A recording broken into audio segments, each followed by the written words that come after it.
Hi hello ನಮಸ್ಕಾರ, welcome to my YouTube channel. Guys, ಇಷ್ಟುವರೆಗೆ ವ್ಲಾಗ್ಗಿಂತ ಡಿಫ್ರೆಂಟ್ ವ್ಲಾಗ್ ಮಾಡುವ ಅಂತ ಹೇಳಿ ಒಂದು ವ್ಲಾಗ್ ಮಾಡಲಿಕ್ಕೆ ಹೊರಟಿದ್ದೇನೆ. ಅದು ಏನಪ್ಪ ಅಂದರೆ cooking vlog. Guys, egg recipe ಮಾಡುವ ಅಂತ ಹೊರಟಿದ್ದೇವೆ. ಇದು ನನ್ನ ದೊಡ್ಡಮ್ಮ ಹೇಳಿಕೊಟ್ಟದ್ದು ರೆಸಿಪಿ. ಇದರ ಹೆಸರೇನಪ್ಪ ಅಂದರೆ ಸ್ವಲ್ಪ ವಿಚಿತ್ರ ಉಂಟು, ಎಗ್ ಸುನಾಮಿ. ಗೈಸ್, ಬೇಯುವ ತನಕ ಕುದಿಸಿ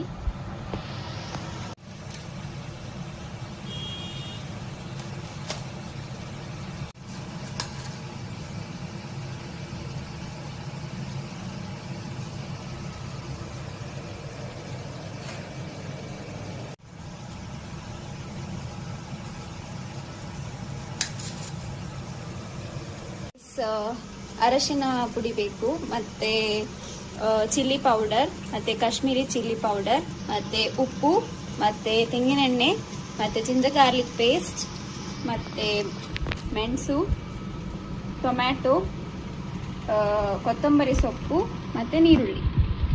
ಇಷ್ಟು ಐಟಮ್ ಬೇಕು. ಗೈಸ್, ಎಲ್ಲ ಐಟಮ್ ರೆಡಿ ಇದೆ. ಇಲ್ಲಿ ಮೊಟ್ಟೆ ಕುದಿ ಬರ್ತಾ ಉಂಟು. ಇದಾದಮೇಲೆ ಇವಾಗ ಸುನಾಮಿ ಮಾಡಲಿಕ್ಕೆ ಶುರು ಮಾಡುವ. ಗೈಸ್, ಇವಾಗ ತವಕ್ಕೆ ಸ್ವಲ್ಪ ಎಣ್ಣೆ ಹಾಕಿ, ಈಗ ಕಾದಿದೆ. ಇವಾಗ ಚಾಪ್ಡ್ ಆನಿಯನ್ಸ್,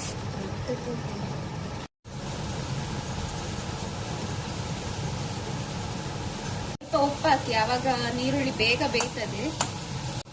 ಇವಾಗ ಮೆಣಸು ಹಾಕಿ 2.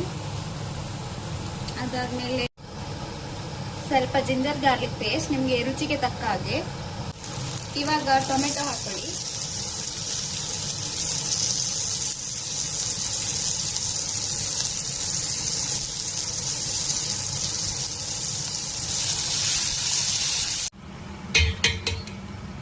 ಇವಾಗ ಮೊಟ್ಟೆದು ಕವರಿಂಗ್ ಎಲ್ಲ ತೆಗಿವ. ಗೈಸ್, ಇವಾಗ ಮೊಟ್ಟೆನ ಅರ್ಧ ಭಾಗ ಮಾಡಬೇಕು.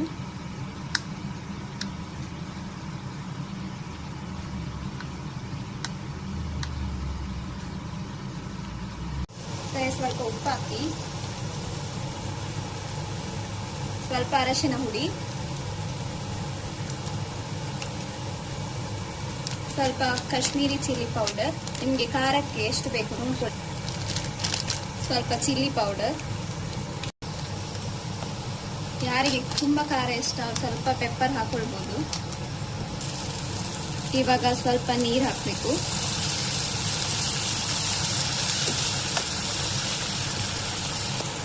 ಗೈಸ್, ಸ್ವಲ್ಪ ಕುದಿ ಬರಲಿಕ್ಕೆ ಬಿಡಿ, ಸ್ವಲ್ಪ ಹೊತ್ತು ಮುಚ್ಚಿಡಿ. ಗೈಸ್, ಇಲ್ಲಿ ನನ್ನ ತಂಗಿ ಒಂದು ಮೊಟ್ಟೆ ಹೊರತೋಗಿತ್ತಂತ ಇಲ್ಲಿ ಈಚೆ ಸೈಡಿಂದ ಆಮ್ಲೆಟ್ ಮಾಡ್ತಿದ್ದಾಳೆ ನೋಡಿ ಗೈಸ್. ಚೆಫ್ ಸ್ಟೈಲಲ್ಲಿ ಮಾಡ್ತಿದ್ದಾಳೆ ನೋಡಿ ಗೈಸ್.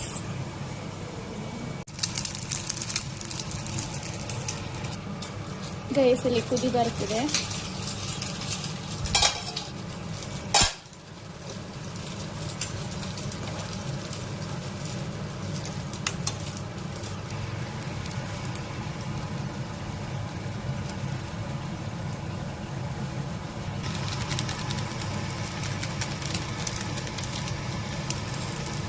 ಹಾಕಲ್ಲ.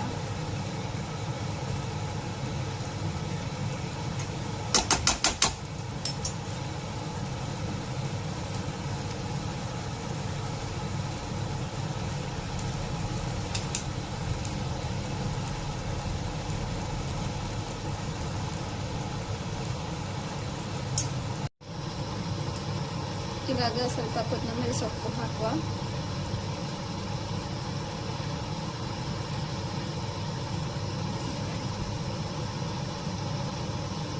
ಸ್ವಲ್ಪ ಹೊತ್ತು ಮುಚ್ಚಿಡುವ. ಇಲ್ಲಿ ಆಮ್ಲೆಟ್ ರೆಡಿ ಆಗ್ತದೆ. ಒಂದು 2 to 3 ಮಿನಿಟ್ಸ್ ಹೀಗೆ ಮುಚ್ಚಿಡಿ. ಎಗ್ ಸುನಾಮಿ ರೆಡಿ ಆಗಿದೆ. ನೀವು ಸಹ ಮನೆಯಲ್ಲಿ ಮಾಡಿ ನೋಡ್ಬೋದು, ತುಂಬ ಒಳ್ಳೆ ಆಗ್ತದೆ ಟೇಸ್ಟ್. ನಿಮಗೆ ಉಪ್ಪು ಖಾರ ಹೇಗೆ ಬೇಕು ಹಾಗೆ ಹಾಕಿ ಮಾಡಿ. ಅನ್ನದ ಜೊತೆ ಒಳ್ಳೆ ಆಗ್ತದೆ, ಮತ್ತೆ ಚಪಾತಿ ಜೊತೆ ಎಲ್ಲ ಒಳ್ಳೆ ಆಗ್ತದೆ ತಿನ್ನಲಿಕ್ಕೆ. ಎಂಥದ್ದು ಗೈಸ್, ಇವಾಗ ಎಗ್ ಸುನಾಮಿ ರೆಡಿ ಆಗಿದೆ. ಇವಾಗ ನಾವು ತಿನ್ನೋದೊಂದೇ ಬಾಕಿ ಇರೋದು. ನಿಮಗೆ ಇವಾಗ ಹೇಳ್ತೇನೆ ಹೇಗಾಗಿದೆ ಅಂತ.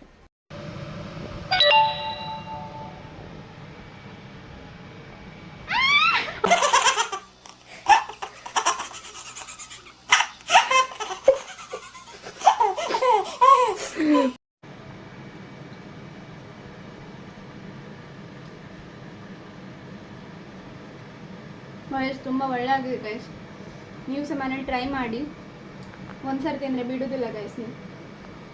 ಗೈಸ್ ಇವತ್ತು ಅಮ್ಮ ಮನೇಲಿರಲಿಲ್ಲ, ಅದಕ್ಕೆ ನಾವೇ ಪ್ರಿಪೇರ್ ಮಾಡಿದ್ದು. ಇವಾಗ ಊಟ ಮಾಡ್ತಿದ್ದೇವೆ ಗೈಸ್. ಗೈಸ್ ಇದು ನಮ್ಮ ಜಾಕಿಗೆ ಇವಾಗ ಊಟ ಹಾಕಲಿಕ್ಕೆ ಹೋಗೋದು. ಗೈಸ್ ಇಲ್ಲಿ ಜಾಕಿಗೆ ಪಕ್ಕಾ ನಾನ್ ವೆಜಿಟೇರಿಯನ್ ಫುಡ್ ರೆಡಿ ಆಗಿದೆ. ಇದು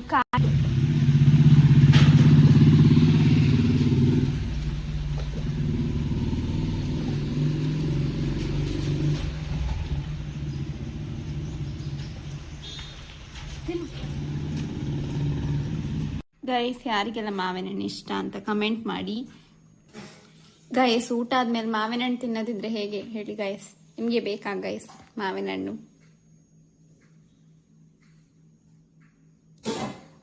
ಗೈಸ್ ಈ ವ್ಲಾಗ್ ಎಂಡ್ ಮಾಡ್ತಿದ್ದೇನೆ. ಇವತ್ತಿದ್ದು ರೆಸಿಪಿ ಹೇಗಾಗಿದೆ ಅಂತ ಟ್ರೈ ಮಾಡಿ ಕಮೆಂಟಲ್ಲಿ ಮೆನ್ಷನ್ ಮಾಡಿ. ಮತ್ತು ಈ ವ್ಲಾಗ್ ಎಂಜಾಯ್ ಮಾಡಿದ್ದೀರಂತ ಅಂದ್ಕೊಂಡಿದ್ದೇನೆ. ಇಂಥ ವ್ಲಾಗ್ ಇನ್ನೂ ಬೇಕಿದ್ರೆ ಕಮೆಂಟ್ ಮಾಡಿ ಗೈಸ್. ಬಾಯ್ ಬಾಯ್.